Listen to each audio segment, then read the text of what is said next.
Why do African women want to be white so badly? Let's talk about skin bleaching in Africa.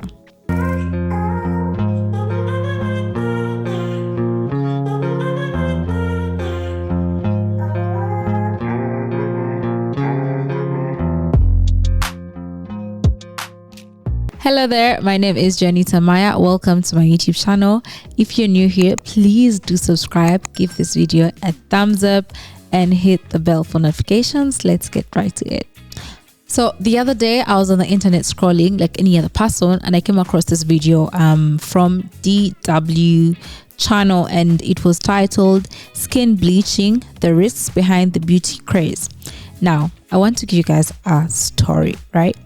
I do want to give you guys a story. So I come from a small town in Western Uganda, and that small town happens to be the border with Congo. So it's like Uganda and Congo, right?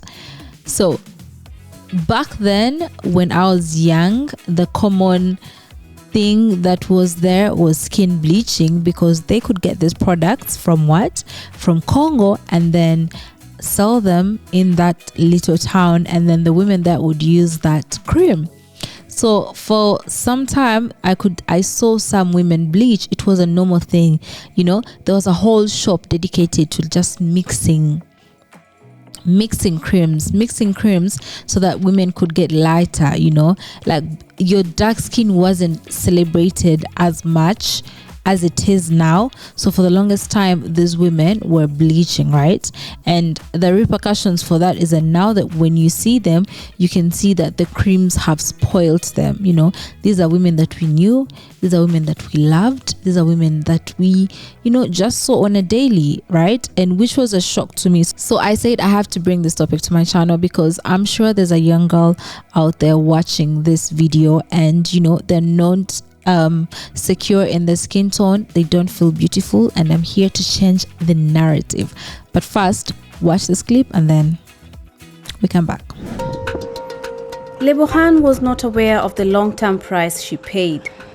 But how could she know? Skin bleaching products are readily available in supermarkets, salons and corner shops in South Africa, the purchase not accompanied by any medical guidance. Lebohan takes us to her local supermarket to show us how easy it is to buy these creams. So what's the difference? This one is for black spot. So if you've got like dark spots, it's taking out dark spots. I want one that is going to lighten my skin. Okay, and then this one is more black spot corrector. It's for spots on the face. The other one, normally I don't know, they buy this one. I don't know. I'm against this one, to be honest with you. The customers buy it.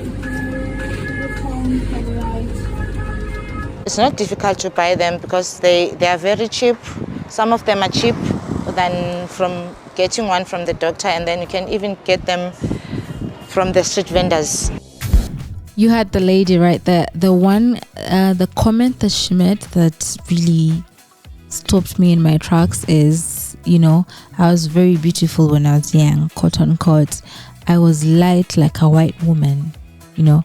And for so many African women, that is a statement that you hear so often. That is a statement that you've heard, you know. It's like there's like a lot of colorism, you know.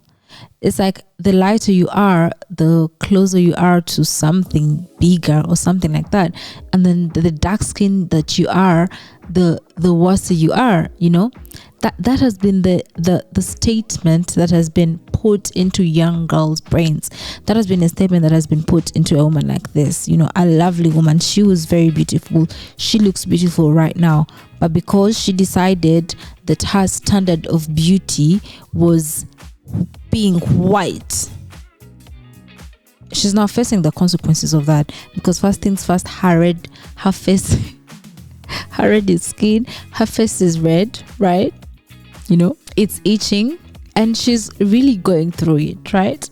I do want to talk. I want us to first get to the bottom of this. I want us to first get to the bottom of where statements like that come from, and then we'll move on to like what solutions can be there, right? So let's talk about like these international brands or brands in general who, for the longest time, didn't show black girls on billboards or show black girls as their brand ambassadors, right?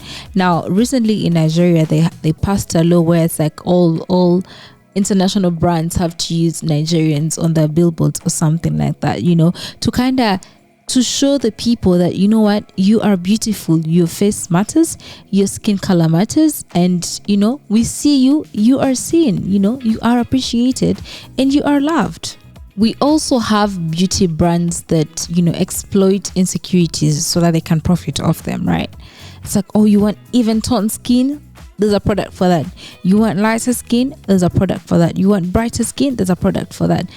Like, obviously right now the tides are changing and brands are more inclusive, even in terms of color. Brands are more like looking towards the positive side, looking towards having everyone under their umbrella and not segregating. That wasn't the case a while back, and that's why we need to change the narrative. And that's why I feel like, take time out, pause, send your African queen a message and tell her you look marvelous, you look radiant, your skin is beautiful. There is no reason why you need to change it to fit society's standards of beauty, which is lighter. It's very unfortunate. You'll find people saying, oh, I only date light skinned people. Obviously that can be their preference, right? Like, let's leave that at that. But then it also just goes to show where people's minds are at, because why would you keep pushing something like this time and time again, and also the brands selling these products, who doesn't know the famous Carolite pops up on screen? Everyone knows the famous Carolite. I was somewhere the other day, I smelled Carolite on someone and I almost fainted. I got dizzy because that's how strong those chemicals are. Now, if the chemicals can affect me standing next to you, what do you think they're doing to your skin that you're trying so hard to change, which is already perfect the way it is? God already deems it perfect. What are you doing? 32-year-old Taiwo Solomon applies skin bleaching agents on her body. For her, this has been a daily routine for the past 15 years.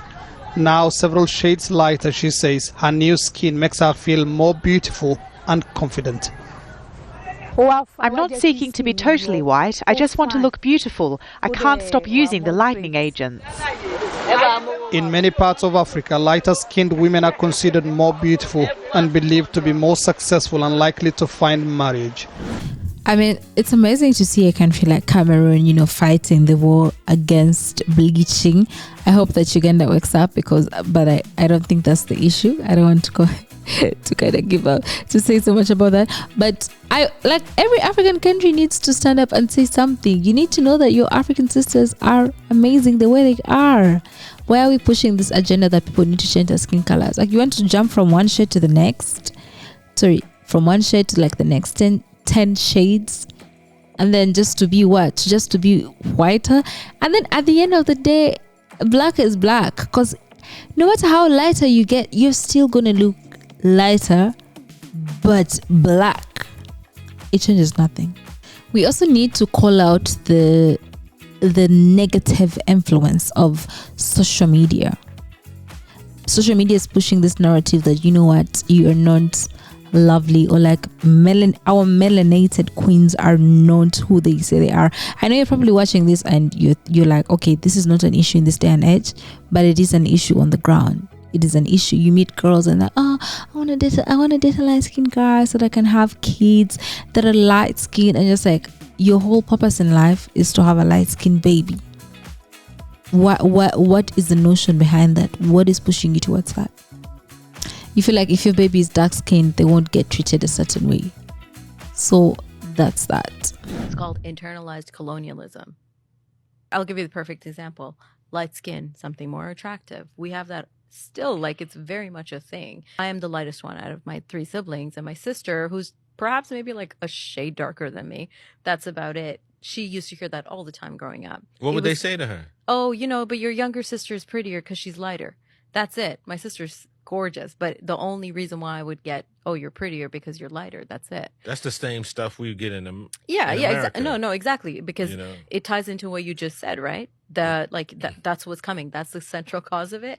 Yes, it's internalized colonialism. We have that. It gets passed down. And when you're unaware of it being passed down like that, what do? Then you pass it along. Videos like this exist on the internet. We need to stop colorism. I liked what she said, She grew up and the sister was, oh, you like the sister, the pretty one, or the darker sister. It's just like, as a society, we need to put an end to this. I'm bringing this here. I'm like, the video. We need to do better as people. You need to reach each one. Tell the people to stop treating people how they feel like they want to, and know that we are all one. And we are all the same skin color, no matter how many shades you go lighter, how many shades you go darker. Black is black, and black don't crack. So do not tamper with the black. With that, I end this episode. This was a short episode, but please do subscribe to the YouTube channel. Give this video a thumbs up. Like this video because it helps me get to that to a wider audience. Hit the bell for notifications. Shout out to Sunset Residences UG for providing this amazing space. I like the feel of it. I like the shoot. It's a very spacious house. It's a 2-bed. It's a 2 bathrooms, 2 bedrooms. The link is in the description box down below. Okay, and I appreciate you for watching this to the end. Obviously, you know the drill. Drop a 1 and your email and you get a free book. Speaking of ebooks, I do sell a digital product. If you're looking to visit or relocate to Uganda, you need to have that ebook on hand. It has lots and lots of information, lots and lots of personal contacts that I think you would benefit from. So what are you waiting for? Grab yourself the ebook at just 15. If you do want a consultation with me, a one-on-one, to kind of get the gist on Uganda as your local plug, I am your girl. So just reach out to me at joannamaya@gmail.com. I'll be sure to get back to you. And I will see you guys next time. Bye.